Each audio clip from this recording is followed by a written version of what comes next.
Así que puedes buscarlo ya en tu Biblia. Y vamos a leerlo para poder reflexionar en ello. Dice así el verso 8. Mirad que nadie os engañe por medio de filosofías y huecas sutilezas, según las tradiciones de los hombres, conforme a los rudimentos del mundo y no según Cristo, porque en él habita corporalmente toda la plenitud de la deidad, y vosotros estáis completos en él, que es la cabeza de todo principado y potestad. Amén. Nosotros estamos completos en él. No sé si puedes decirlo en tu corazón.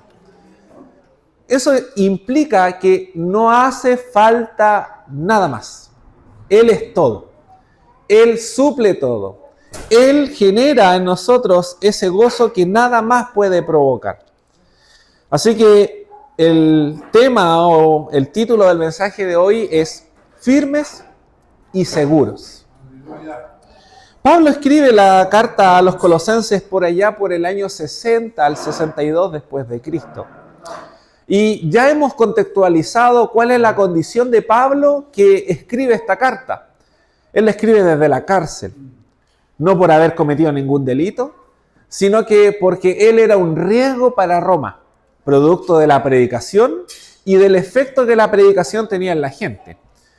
Se habla, por ejemplo, de que la iglesia de Éfeso fue una iglesia de miles de personas. Y Pablo estuvo 3 años en Éfeso.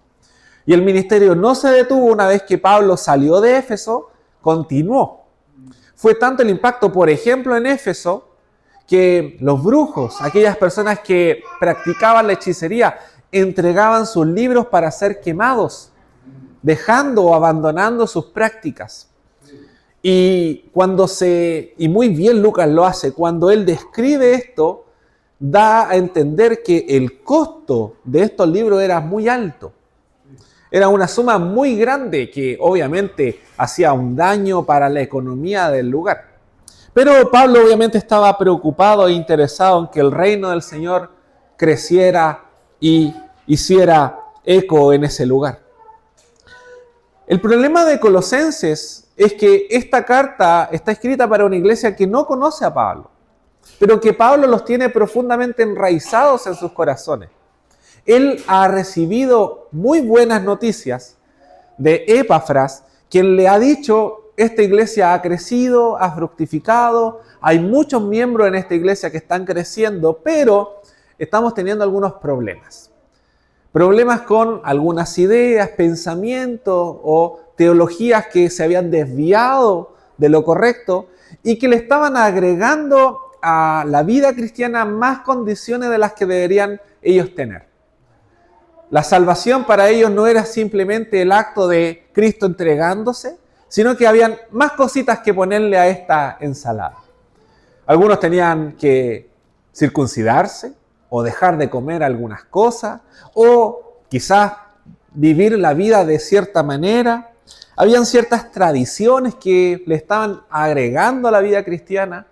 Estaban a otros que estaban incorporándole un poco de misticismo, alguna idea un poquito desviadas del uso normal de las cosas, de que no, esto funciona de esta manera, no, esto funciona de esta otra manera. Y obviamente tantas condiciones, reglas o ideas traían confusión. Estas enseñanzas insinuaban una idea que Pablo quiere dejar muy clara.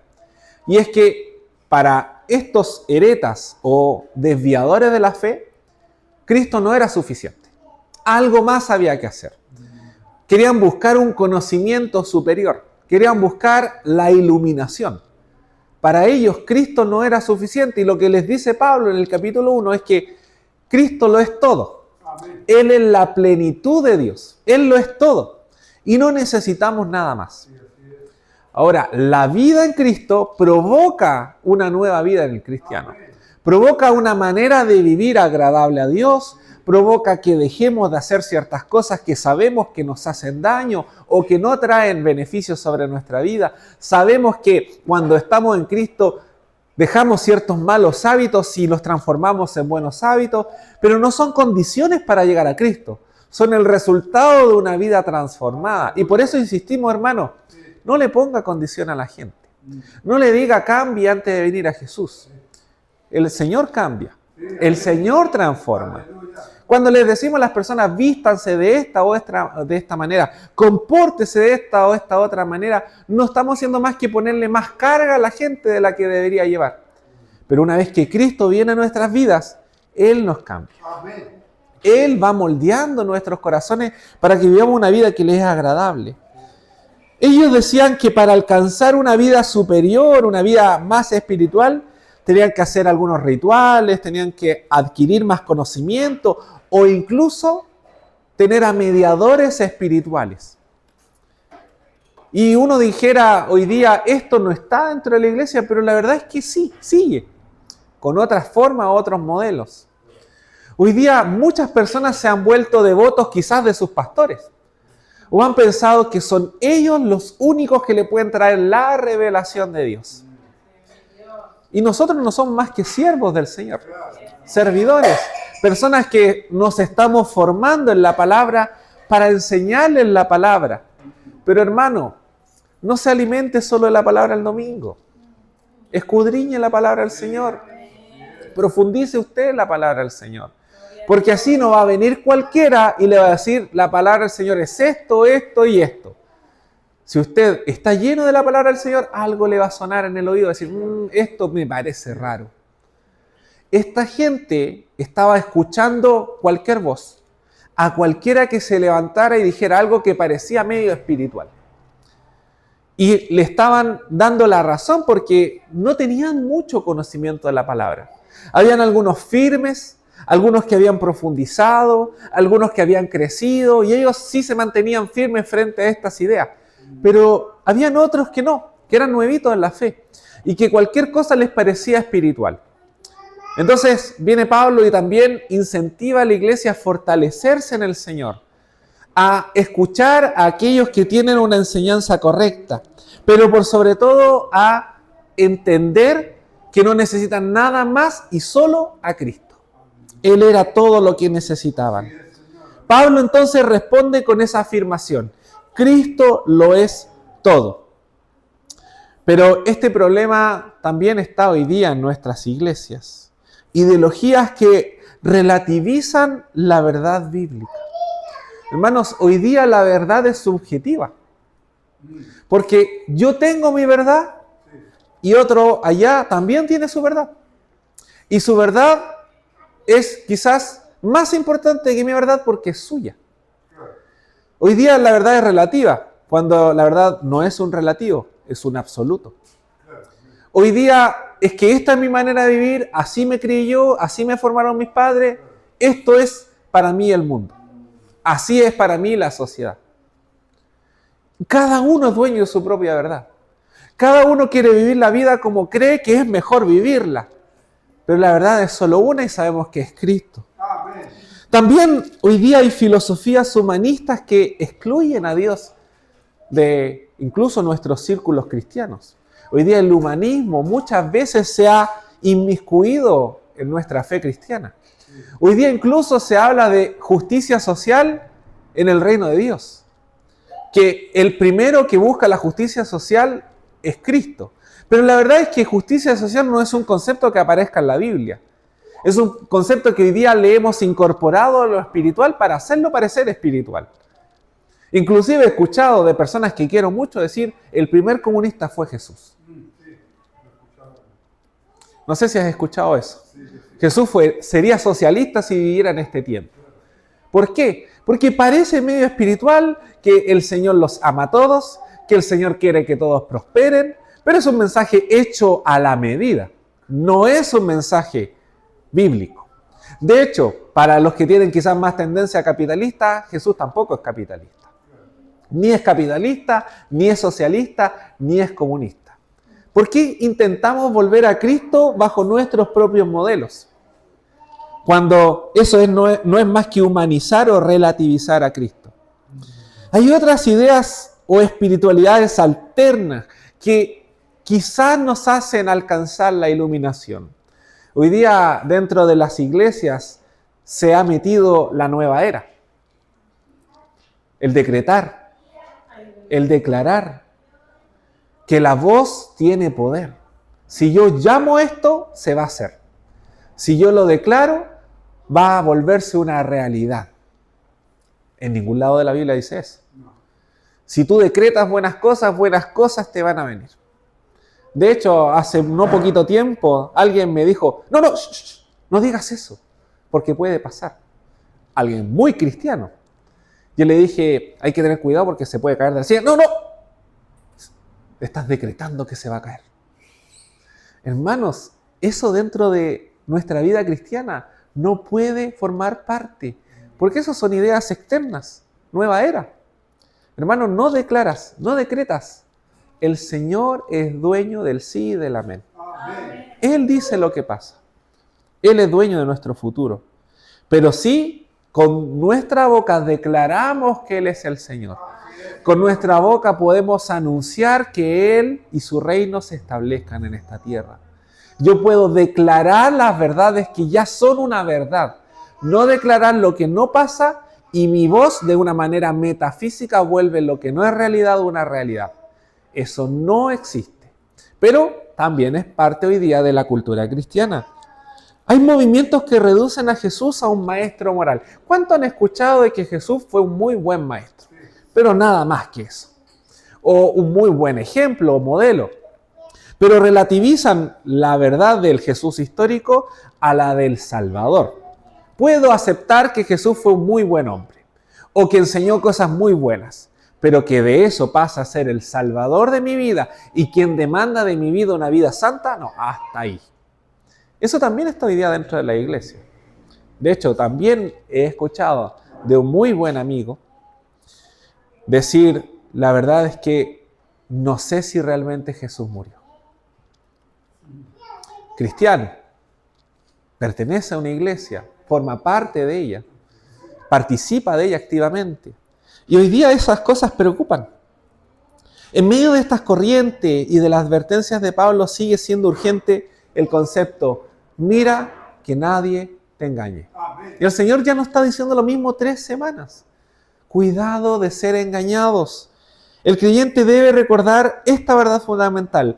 Cristo no es parte de nuestra vida espiritual. Cristo debe ser el centro y la plenitud de nuestra vida espiritual. Cristo debe transformarse en el todo de nosotros. Por eso, lo primero en lo que tenemos que fijarnos es que estamos bajo peligro. Podemos ser engañados. Y Pablo dice, mirad que nadie os engañe por medio de filosofías y huecas sutilezas. La palabra mirad invita a vigilar, a estar atentos.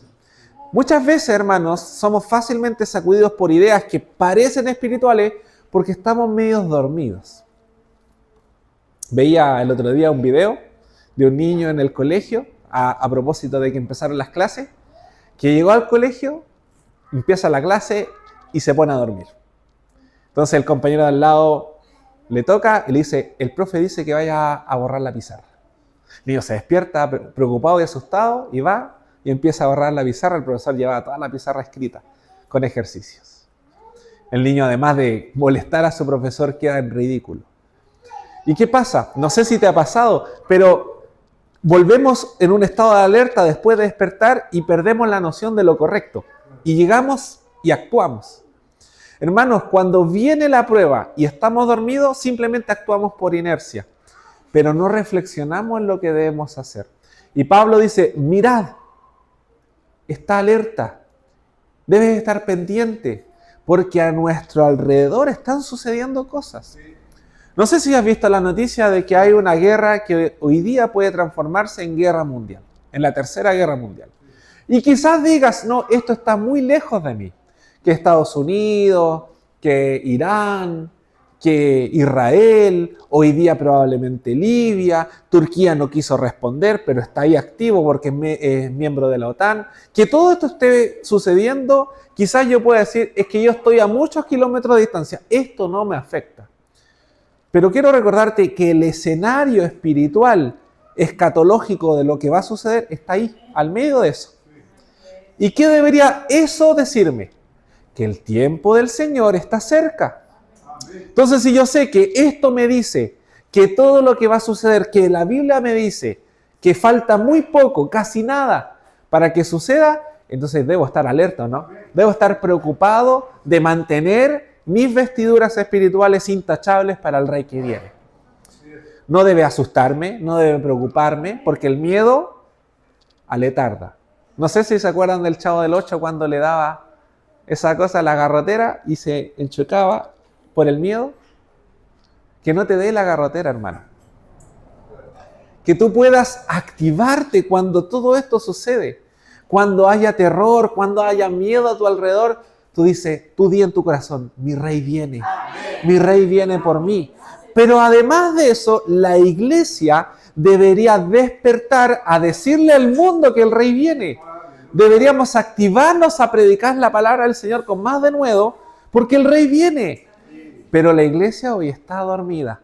Así que nunca hago esto, pero dile al que está al lado, despiértate, hermano. Dile al que está a tu lado, despiértate. La iglesia tiene que despertar. La iglesia algo tiene que hacer en medio de lo que estamos viendo a nuestro alrededor. Y Pablo le dice a la iglesia, mirad que nadie os engañe por medio de filosofías y huecas sutilezas. Una hueca sutileza es, ¿qué da? Si está allá, yo estoy acá, a mí no me afecta. Desde lo económico ya afecta. No sé si te diste cuenta que el jueves subió la benzina. Afecta. Hoy día el estrecho de Hormuz es el punto de mayor conflicto en el mundo, porque no dejan que el 20% del petróleo pase por ese lugar. Datitos que deberías saberte si ves las noticias. Infórmate, hermano.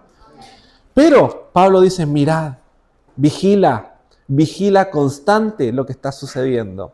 El engaño espiritual puede ser disfrazado de sabiduría. Hay cosas que parecen correctas, pero desvían la fe. O de profundidad intelectual. Hay cosas que parecen muy espirituales, pero no lo son. Pablo nos enseña 3 características del error. Primero, filosofías humanas. No se refiere a todo pensamiento filosófico. De hecho, la filosofía no es mala si es usada correctamente. La filosofía nos ayuda a pensar las cosas, a darles un sentido, a interiorizarlas. Pero cuando estos sistemas o filosofías quieren ocupar el lugar de Dios en nuestras vidas, entonces son riesgosas. Las filosofías se visten como sabiduría humana. Pero mira lo que dice Romanos 12:2. Romanos 1:22 que diga, corrijo. Dice, profesando ser sabios, se hicieron necios. Hoy día el mundo persigue la sabiduría, que no es más que conocimiento, porque la sabiduría realmente es el conocimiento puesto en práctica. Y la verdadera sabiduría, la Biblia dice que es temer al Señor. No es más conocimiento o más revelación. Y hoy día el mundo quiere conocer o saberlo todo. De hecho, escuchaba a un podcaster que a mí me gusta mucho, que es español, que él es cristiano. Y en esas entrevistas callejeras que él hace, le preguntaba a una persona sobre cómo la fe y la ciencia conviven. Y en un momento, esta persona le decía, es que la ciencia no puede ser amiga de la fe. ¿Por qué no? Y le explicaba, porque la ciencia es contraria a tener fe. Pero hay gente que cree en la ciencia, que la usa como un sistema de credo. Y justo en el estudio bíblico del lunes conversaba un poquito de esto. Le decía, para ti, ¿quién te inspira? ¿Quién te inspira científicamente hablando?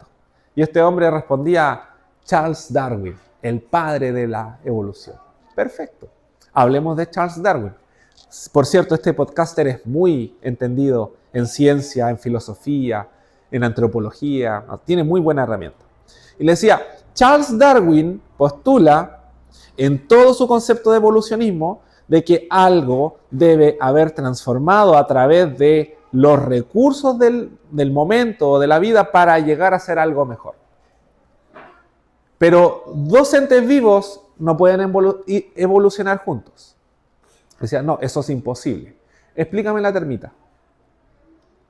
¿Qué pasa con la termita? ¿Eres entendido o no? Bueno, te voy a explicar. La termita en su estómago tiene un protozoo, que es otro ser vivo. Ambos viven juntos. ¿Por qué? Porque la termita cuando se come la madera no es capaz de deglucirla. Entonces este ser vivo que está en su guatita, que es un protozoo, degluce la madera y la vuelve en elementos de aminoácidos para que la termita viva. La termita no vive sin el protozoo y el protozoo no vive sin la termita. Eso se llama simbiosis. Explícame la simbiosis en el concepto de Darwin. No se puede. Se te cayó la teoría de la evolución. Ahora, ¿cómo hago que la ciencia reivindique la fe? Fácil.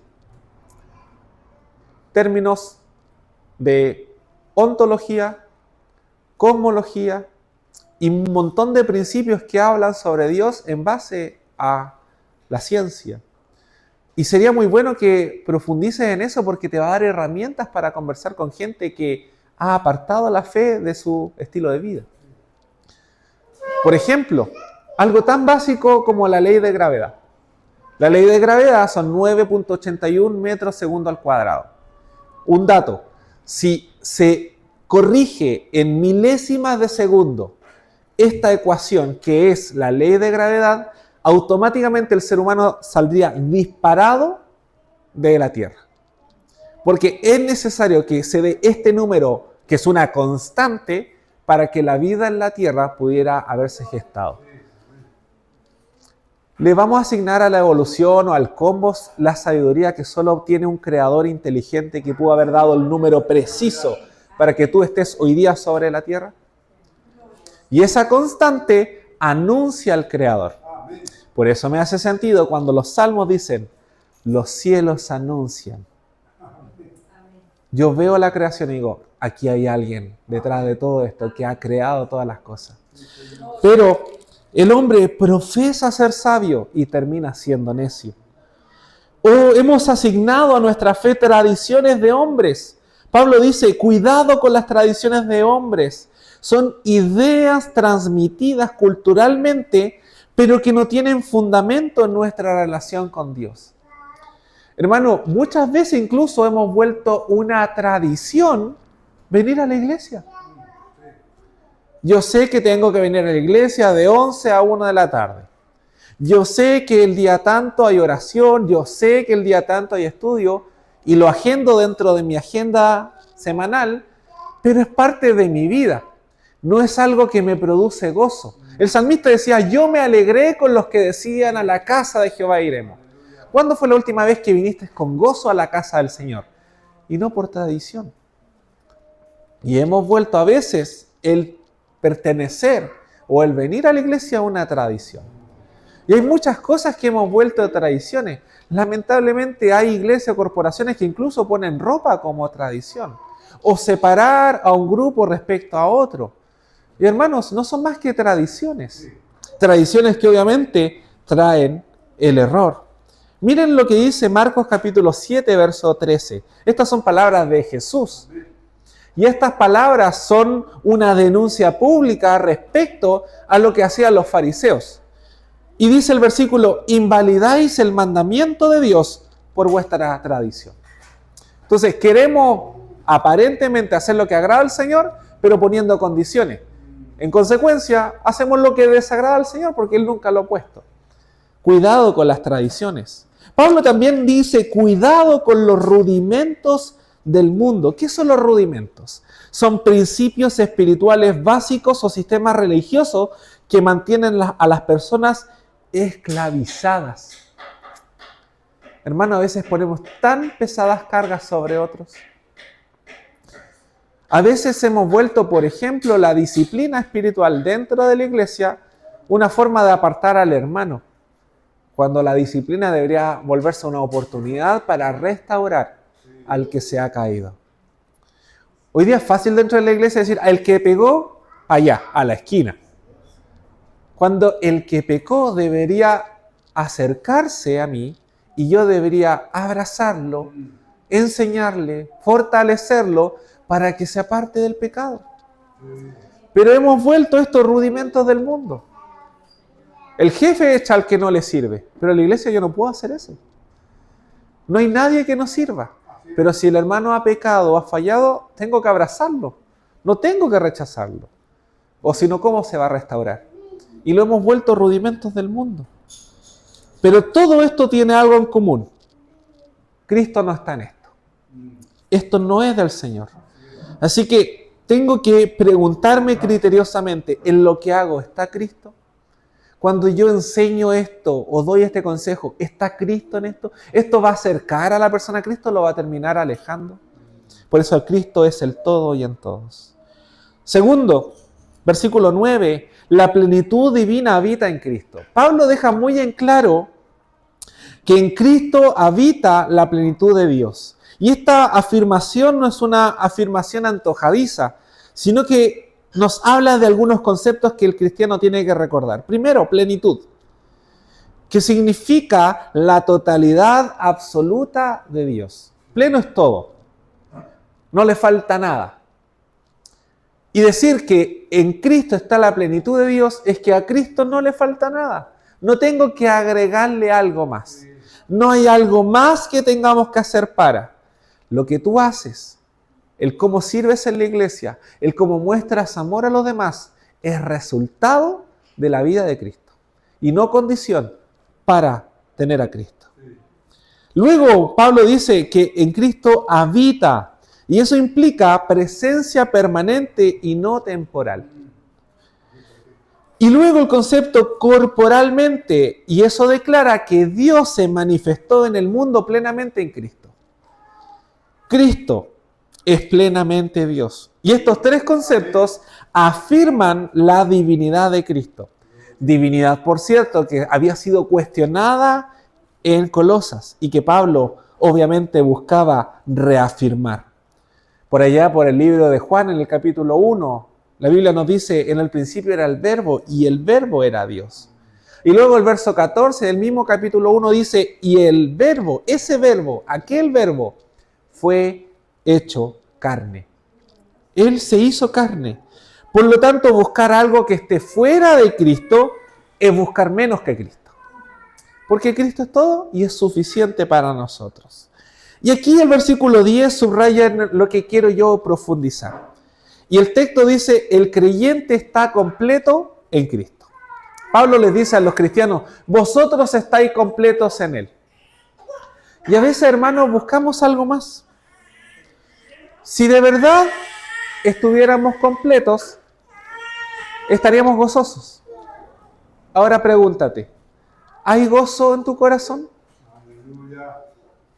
¿Estás completamente gozoso de la vida que vives en Cristo? Recién cantábamos la canción, en Él tengo victoria.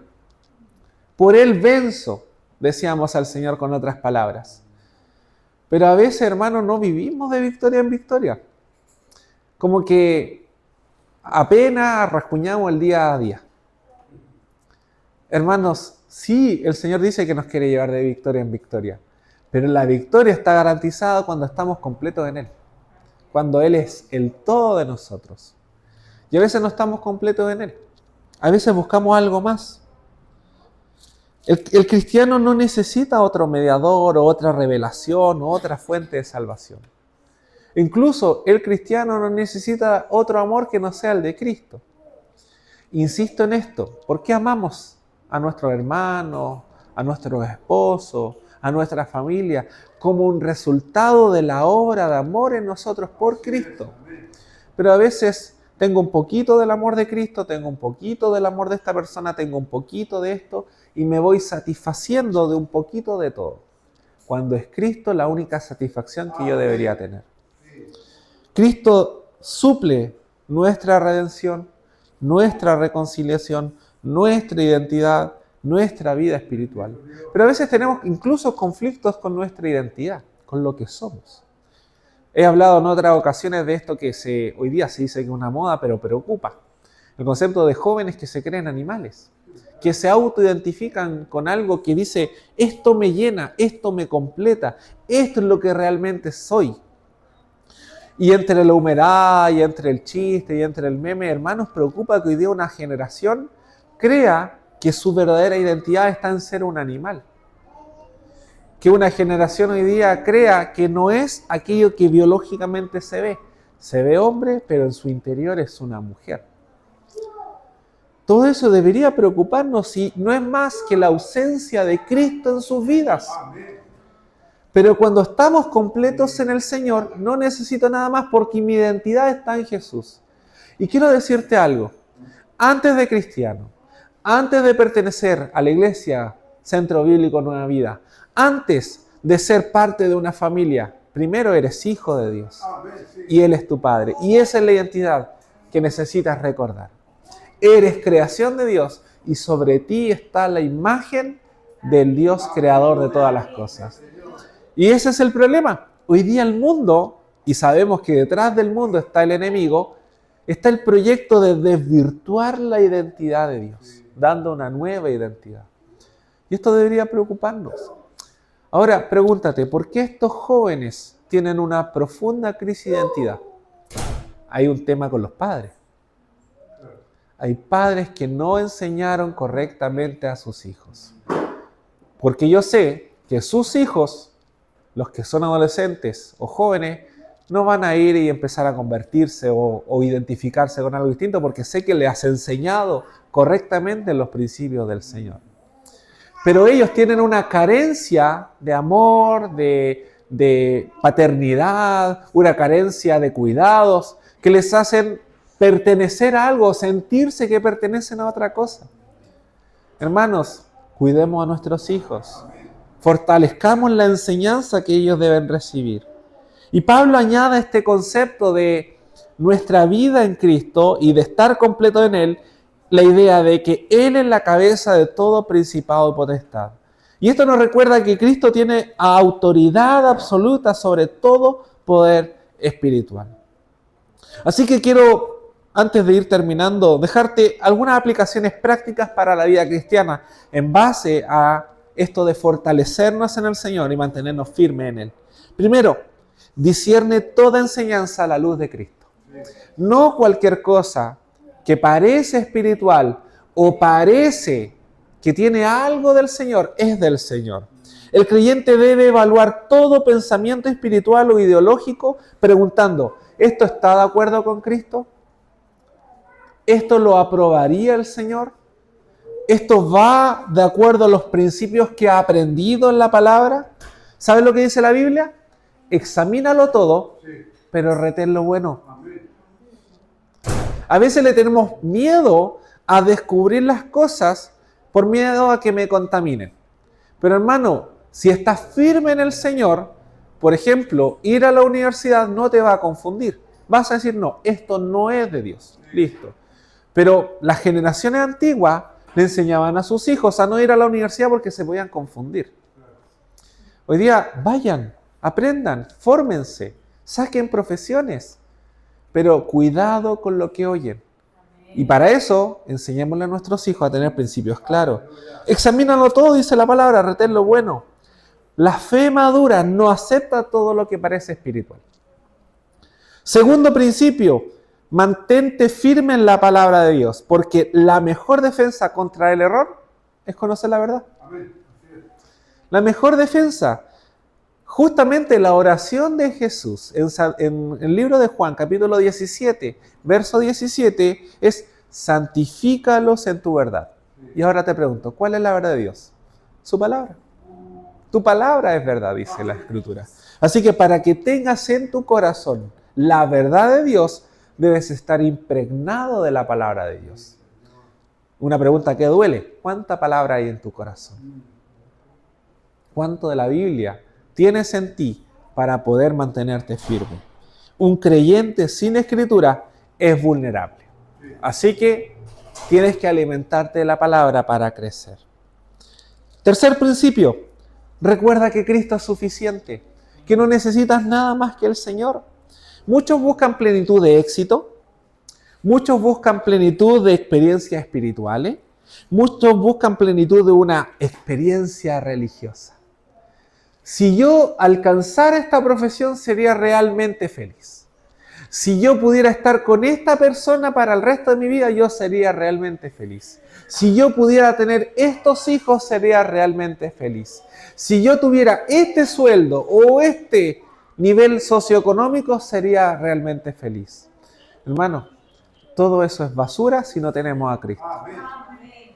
Por eso, Cristo es suficiente. A veces nos dolemos tanto de no haber alcanzado un sueño o que en medio del camino estábamos a punto de alcanzar algo y se estropeó. Hermano, quizás los planes del Señor son mejores, pero Él tiene que ser suficiente en nuestras vidas. Solo Cristo satisface el alma. Había un coro muy antiguo. Solo Cristo hace al hombre feliz. Deberíamos volver a decirnos eso al corazón. Solo Cristo hace al hombre feliz. Mira lo que dice Juan 10:10. Yo he venido para que tengan vida y para que la tengan en abundancia. Así que Cristo quiere darte una vida realmente abundante. Y cuarto, último principio. Mantener una fe firme frente a las corrientes del mundo te hace exitoso. El creyente no debe moldear su fe según la cultura, sino según Cristo. Romanos 12:2 dice, no os conforméis a este siglo, sino transformaos por medio de la renovación de vuestro entendimiento. Así que la fidelidad a Cristo va a significar muchas veces ir en contra de la corriente. Hacer lo que al mundo no le agrada. A veces, hermanos, tenemos tanto miedo de que la gente nos rechace por hacer lo que a ellos les es agradable y no le temes a perder tu relación con el Señor. Hermano, vamos a tener que decir no. No a algunas amistades, no a ir a algunos lugares, no a tener ciertos encuentros. Ayer justo me pedían un consejo sobre eso y la persona que me pedía el consejo tenía la idea súper clara. Este lugar no es un lugar donde yo tenga que ir. Qué bueno que lo tenga claro. Hermano, vamos a tener que decir no.